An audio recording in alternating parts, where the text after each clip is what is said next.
talking about anxiety, which is something that we all experience.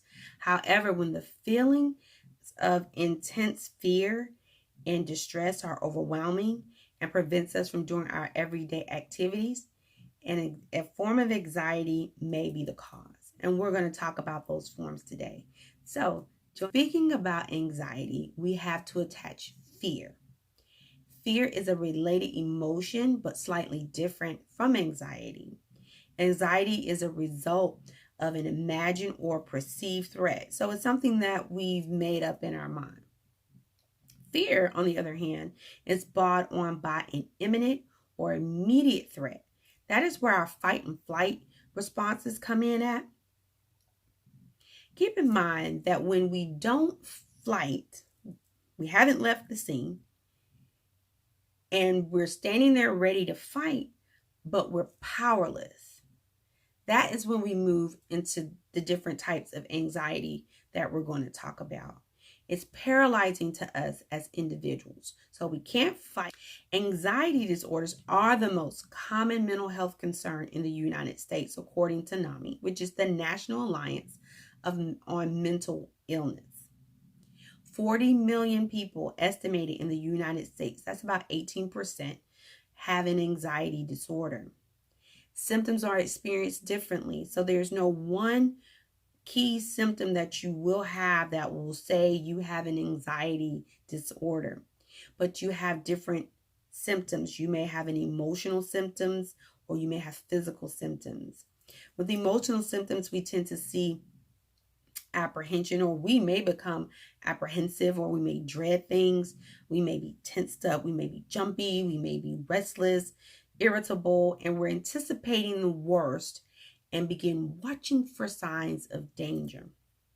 When it comes to more physical signs, we may be the pounding of the heart, shortness of breath, upset stomach, sweating, tremors, twitches, headaches, fatigue, and insomnia.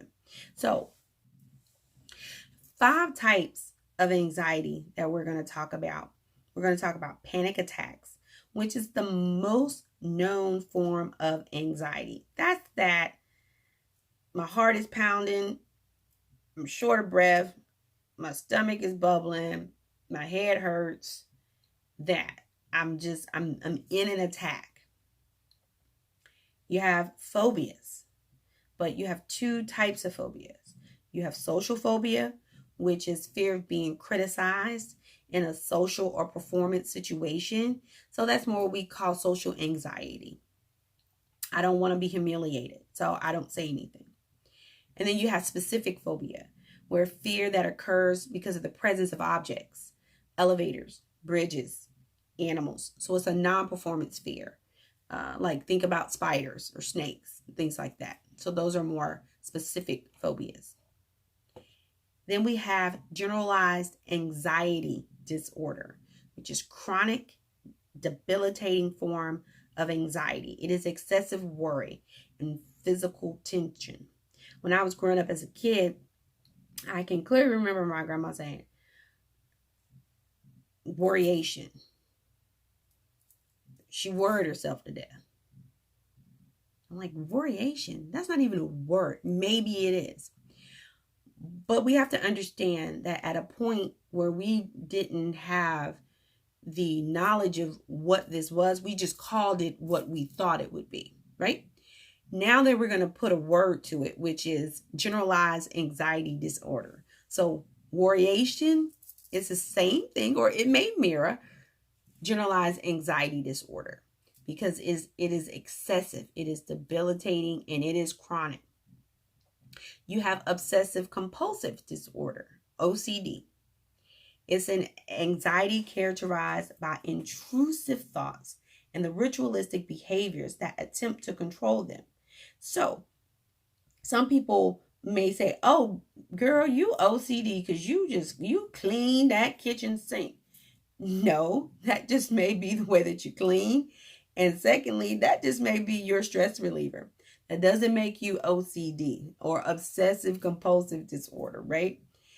It has to be an intrusive thought that if you don't wipe this sink 7 times every time, this is going to happen. If you don't turn the rice 7 times, every time, this is going to happen. So do you see how the intrusive thought dictates the behavior to control what you're doing? That is so different from you cleaning your sink very well with bleach. This part I like to say, every Monday I'll have a session here where I hone in on people of color. I'm very passionate about it. I'm very passionate about therapy. I think therapy is a great tool, and I want to make sure that the African American community understands that we're here. When I went to school and I got my master's degree in social work, I went understanding that I was going to go provide therapy for all. But I really didn't know how to provide therapy for people that look like me. So I've done some research and I've done some homework, and this is where my segment will always be a part of mental health for the African American community. So the things that I'll talk about will be general for everyone, but there'll always be a segment in there just for people of color. I just think it's important. I'm reading a book, or I've come across a book by Dr. Anglea Neal-Barnett. She is a psychologist that specializes in anxiety, specifically geared toward African American women. So this segment right here is for all this segue is all for my strong Black women, my superwoman, my I can survive, my all of us. We have a long history, according to her reading, according to her research, of calling anxiety bad nerves or other issues. We don't have a name for what we experience, so we call it worryation, when we can just call it generalized anxiety disorder.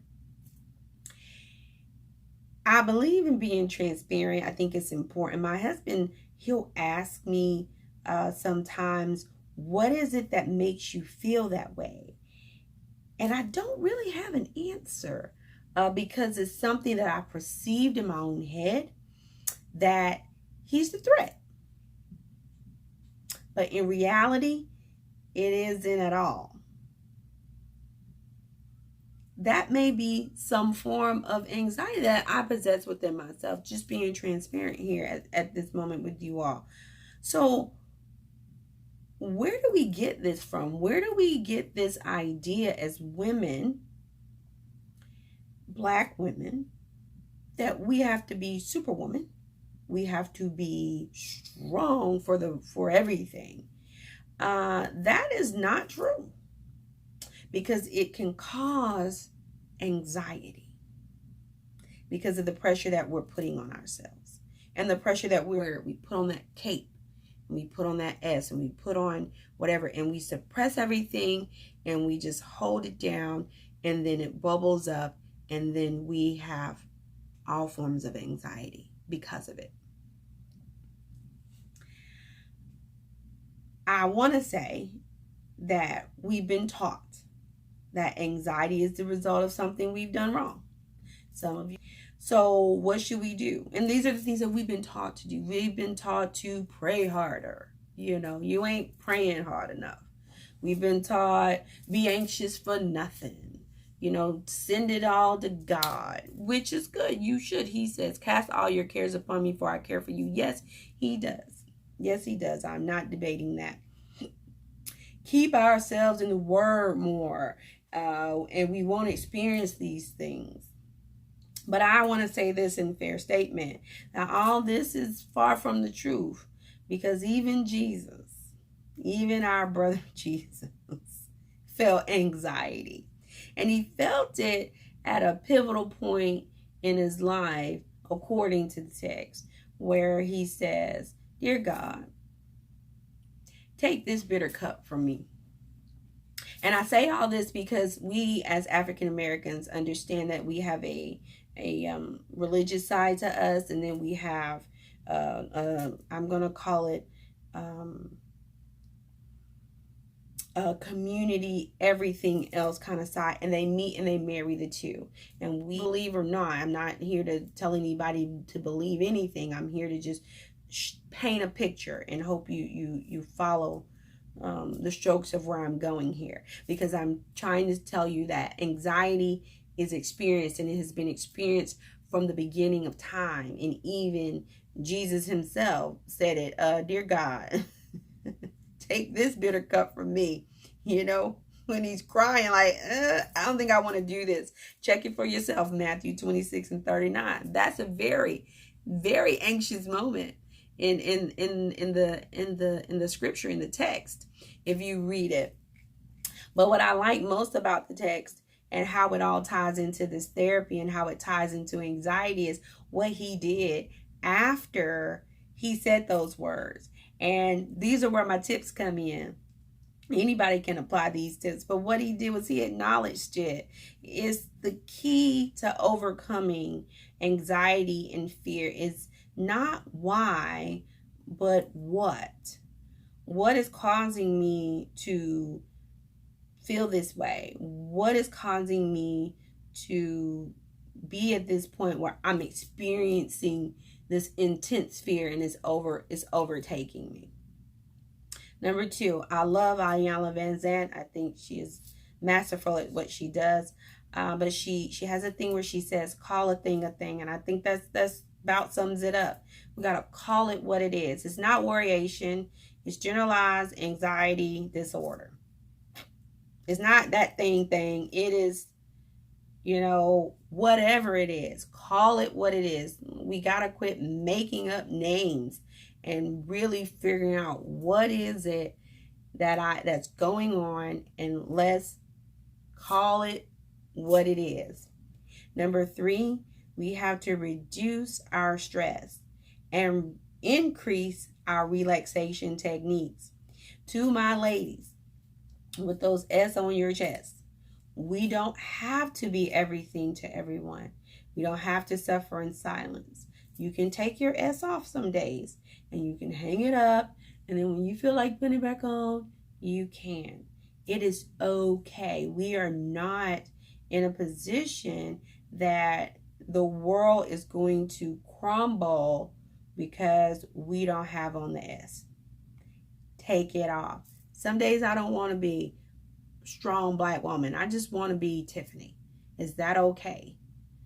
Some days he might not want to be strong black man. He just might want to be John. And that's okay. If it's going to help us reduce our stress and increase our relaxation, to help us call it what it is, to help us acknowledge where we are, then we can move out of this anxiety disorder or the forms of anxiety. And do not be afraid to seek professional help. Okay? That will always be a tip. If I give you 55 will be, don't be afraid to ask for professional help. And I cannot stress professional help.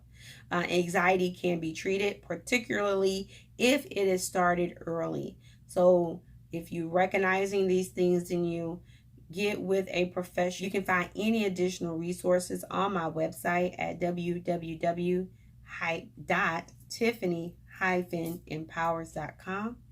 Until next Monday, take care of your mental